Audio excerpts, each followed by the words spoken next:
Hello there, friends! Today we review IEM Dallas and discuss what's happening in the pro scene. There's been a lot of fresh news in the past couple of days since the last video, changes in Fnatic, Navi and much more, so let's get straight to it.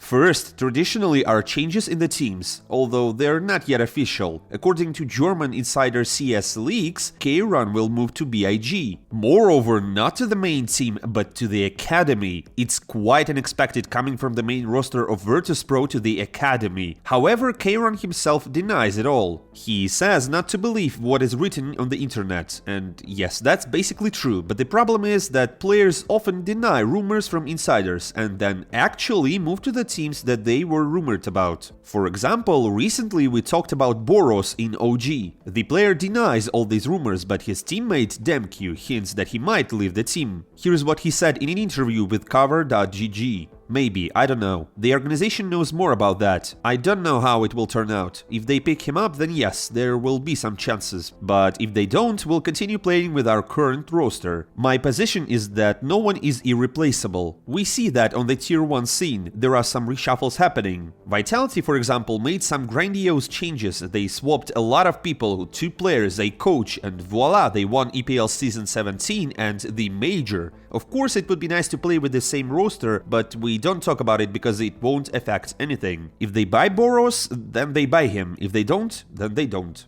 Clear as a whistle. Now we just have to sit and wait for the news. What do you think? Will Boros eventually leave Monte or not? And here's the next news, and they're truly shocking. According to the insider Harumi, Fnatic will part ways with 2 players. Overdrive also confirms this information, although according to his sources, Fnatic will see the departure of 3 players. It seems to me that the new lineup will be built around Messi and Nikodos. There are fewer questions about them. However, the owner of Fnatic has some questions for Overdrive. He replied to his tweet saying that Over knows more than him, and that's impressive, as if hinting that there won't actually be any replacements. And immediately came a response from Overdrive. I will reveal a secret to notably gifted esports enthusiasts. If an organization or any organization representative tries to refute my or anyone else's inside information about replacements, it means that the inside information is 99% likely to come true.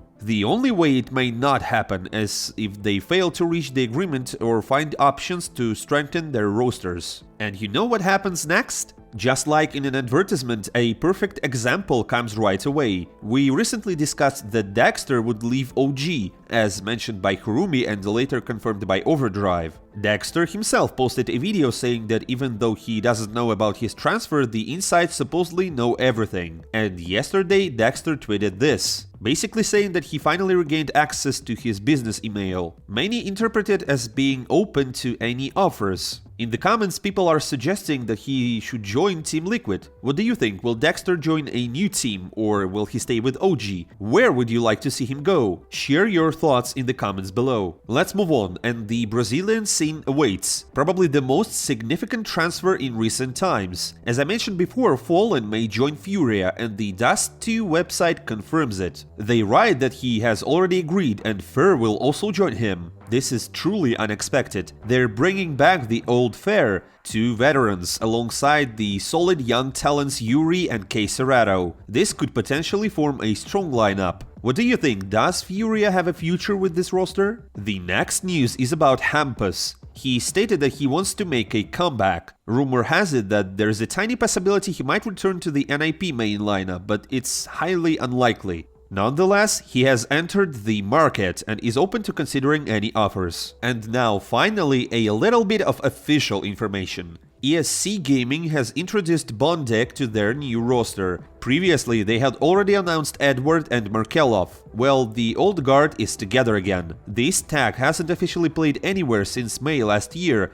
so it seems that the major breakthrough is on the horizon. The only thing left is to swap Markelov from streaming to the team's sniper position, and it will be a sight to behold. By the way, regarding Edward, some unexpected news arrived. Navi removed him and Starex from their Hall of Fame on the organization's website. It means that according to the yellow-black team, these guys are no longer legends of this club. It appears that Starex has been gone for a while, most likely due to his involvement with training Aurora and staying in Russia after the war began. Again, there is no official information, just community speculation. And the same goes for Edward. As people suggest in the comments, it's likely because of his position, or to be precise, its absence. He never stated anything about the war or similar matters. There is no official information, we can only speculate, but the fact is that he's no longer listed on Navi's website. Now, let's talk about other news. First of all, CSGO continues to break records, as if it doesn't even need CS2. The game is doing great by its own. The average online player count in May exceeded 1.1 million people, and that's not even the peak, but the average. It's an all-time record. Do you think we can reach 2 million people in CS2? Also, discussions are in full swing about the potential newcomer to Astralis. If Stair joins, and many respected media outlets refer to this possibility, who will he replace? Boombl4, who has already been on this team and knows all the roles, says the following.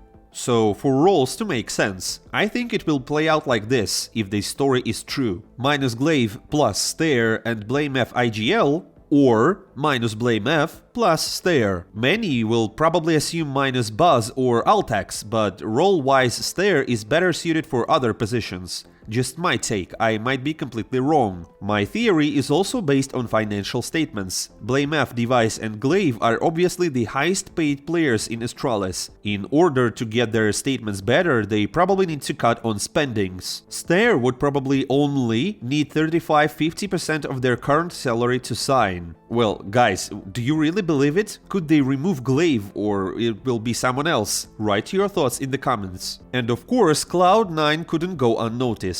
As you may remember, they once again failed at IEM Dallas, which became a reason for many to speak about the team's problems. Here's for example what one Russian-speaking analyst says. Cloud9 lacks fighting spirit and the right mindset. A psychologist, captain and coach should address this issue. Plus, tactical gaps on some maps have become even bigger after the roster change. The problems haven't been resolved, they've become even more significant. If the team decided to replace Inters, they should have positioned Nafany as a full support player and brought in a powerful fragger like Donk. And I wouldn't even mention all of this if Nafany himself hadn't gotten annoyed by various experts on social media and written the following statement. What nonsense people write, even analysts who supposedly were coaches of teams and should understand how it works obviously don't get it. Either they've never played in teams or they have no idea how it works. PS, I'm not talking about criticism of our gameplay or my individual actions, that's always welcome. I have no illusions about that. But when people take some facts out of thin air and spread them, it's just ridiculous. I don't know if Simple has read this or not, but he suddenly became active in his Telegram channel and started writing the following. Just so you understand, many people in the community don't understand this game at all, and some of them express their opinions without any understanding. It's pure cringe. Then Simple continued with a stream of thoughts, sometimes unrelated. First, he wrote, I hate people who lie, to me they are the weakest in the world. Then, I really want to message her. Under this post, Simple's followers started urging him to message her since he wanted to. In response to these comments, Simple replied as follows. Vultures swooped in. Do it. I'll just tell you one thing. Change people for the better. One person alone can't handle it in this world. Well, and you might guess what happened next. A portal to hell unleashed in the comments under his posts. These were some unexpected revelations by Simple. What was the reason for this and who was the girl he's talking about? Write your opinions in the comments. Since we're talking about Simple, it's also time to mention Navi. Their analyst, with whom they won the major, got involved in a scandal, as usual for the organization. So Pradig, Navi's analyst, appeared yesterday as an expert on a Russian language broadcast. This immediately sparked a huge discussion on social media, with various communities amplifying it, and shortly after, the analyst was removed from Navi's website. Then Senya clarified what happened. Даже не так мне передали. Аналитик уволен еще неделю назад. Собственно, когда поняли, что он пойдет на эту трансляцию. Поэтому респект Нави. So Navi removed their analyst because he went on the Russian language broadcast. I guess the first shuffle has already taken place? Are we expecting more changes, or that's it? Ukrainian-speaking analysts now speculate that Perfecto and Electronic could also be removed from the roster. Unpleasant news, my friends. And on a related note, Perfecto decided to either tease the audience or announce something. He posted a picture of a duckling with magnifying glass on his Telegram. Then, half an hour later, Boombl4 joined in and posted about Perfecto, and now it's all even more confusing. Either they're both just baiting us or something is being planned. Boombl4 returning to Navi is unlikely. But Perfecto joining OneWin, why not? Jokes aside, what do you think? Does it mean something or not? And on that note, let's discuss the recently concluded IEM Dallas. Last time we discussed the group stage results, and now let's look at the playoffs. Just like at the Blast Paris Major, the underdogs surprised us with impressive gameplay, surpassing the obvious tournament favorites such as G2, Heroic and FaZe. This time I'm obviously referring to MOUZ and ENCE. Many people didn't expect these two teams to meet in the finals. How did this happen? Let's break it down. We start with MOUZ, who first defeated the Danes from Astralis with a score of 2-0. This match could have gone to 3 maps if Astralis had secured their victory on Inferno. They initially led with a score of 15-12 and even had an advantage in the first overtimes with a score of 18-16. Although the Danes performed well in this tournament, MOUZ appeared stronger, especially on the second map, Ancient, which they won with a score of 16-9. Next, MOUZ faced another Danish team, Heroic. While the outcome of their match against Astralis could have gone either way, everyone expected Heroic to secure a confident victory in this one. However, MOUZ surprised everyone right from the start, and well, the Danes had no chances. They lost with a score of 16-8. On the second map, Heroic responded, winning their overpass with a score of 16-9. As is often the case in such matches, the decider turned into a real battle. The first half of Ancient ended with a closely contested score of 8-7, but in the second half, MOUZ took the lead and confidently reached the score of 15-10. After that, Heroic initiated a comeback in their own style, bringing the score to 14-15. However, when they were just steps away from overtime, the Danes made a mistake while attempting to take Plant B, leading to victory for MOUZ.